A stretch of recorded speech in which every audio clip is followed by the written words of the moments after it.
This week's top story comes out of Tallahassee, where the Florida House is considering a proposal that would cap THC levels in medical cannabis at 10%. Ray Rodriguez, the chair of the Health and Services Committee, said, quote, "We think there should be a cap on THC," close quote. Rodriguez shepherded medical cannabis legislation in the House since 2014, but according to Rodriguez, no bill has been filed and the legislation is still, quote, "up in the air," unquote. Rodriguez went on to say this week that it's something they still think is important, limiting the THC to 10%. To support his limitation, Rodriguez is relying on the Lancet Psychiatry Medical Journal that recently published a study linking cannabis use with psychosis, also known as psychotic disorder.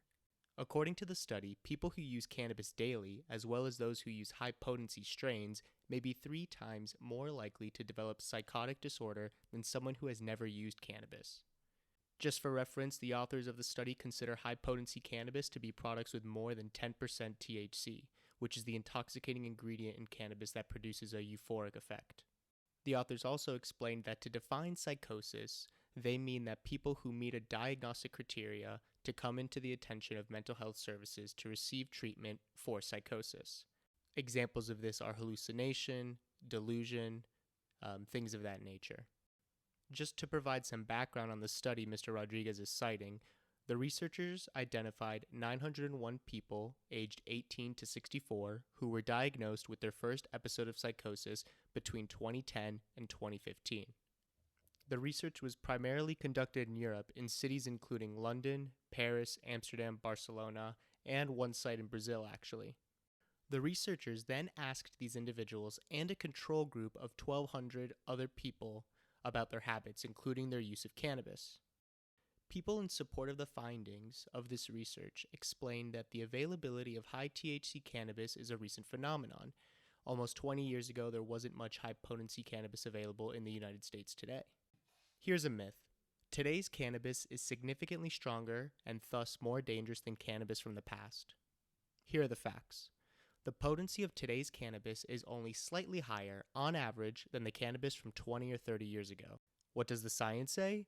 Studies show that these increased in potencies are not associated with increased health risks. Well, according to cannabis potency data compiled annually by the University of Mississippi, which has been testing samples of cannabis for THC content since the late 1970s, the average amount of THC in domestically produced cannabis is around 8%.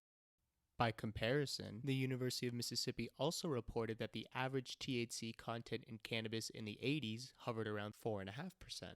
Today, doctors prescribe Marinol, which is a 100% synthetic-derived THC prescription medication. These researchers didn't seem too concerned about Marinol's adverse health effects.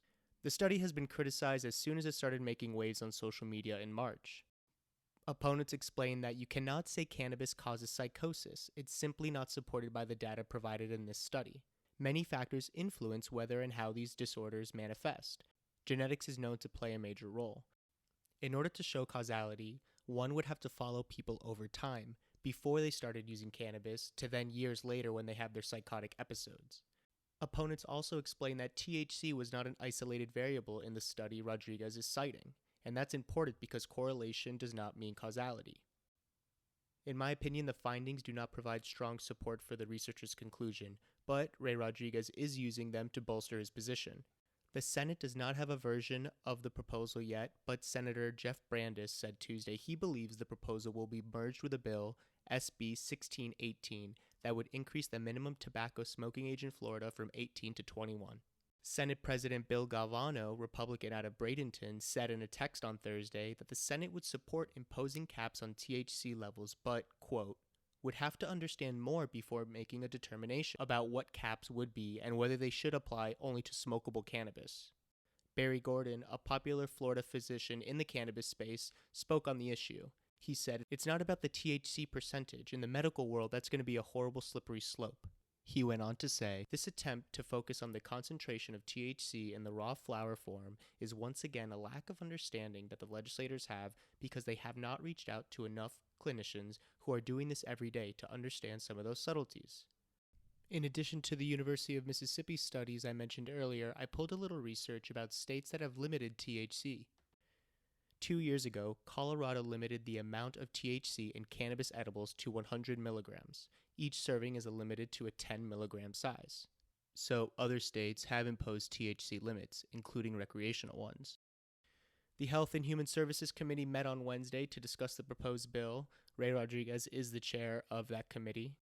But Floridians did make their voices heard this week when they made waves on social media explaining the potential THC caps are just another example of the Republican-dominated legislature attempting to thwart the will of the voters. They also explained that Florida has the fewest cannabis choices and the highest prices in the nation. This is a point I personally do not support because there are much more limited markets out there in the United States. For example, take a look at Minnesota, where manufacturers there have to process the plants into pills and oils before they can sell them. The state has outlawed the dried plant completely, and as you know, since 2 weeks ago, we have smokable flower here in Florida. Also, don't forget about Texas, where by law, no more than 0.5% THC and no less than 10% CBD forms of cannabis are available.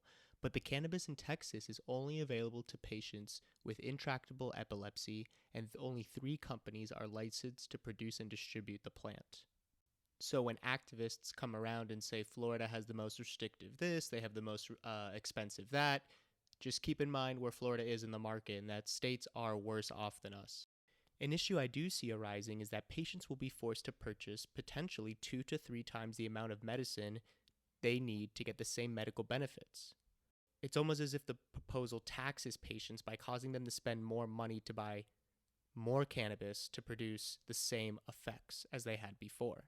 There's a couple more reasons why the THC cap bill is just wrong. It limits the edible recommendations to 200 milligrams per day and puts further restrictions on doctors' recommendations for minors and sets back testing procedures.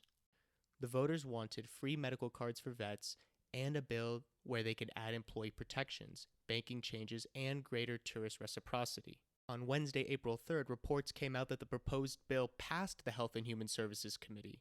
The proposal still has to go to the House floor eventually and be voted on by the entire House. Amendments can still be made to remove the 10% cap by other committees before then. Then, the bill has to go to the Senate for approval, which may even be harder to get, and then to the governor himself. So we have a long road ahead and plenty of opportunities and votes to stop it before it becomes law. I don't think Governor DeSantis would let this law set us back as far as it would back to 2014, the low THC days.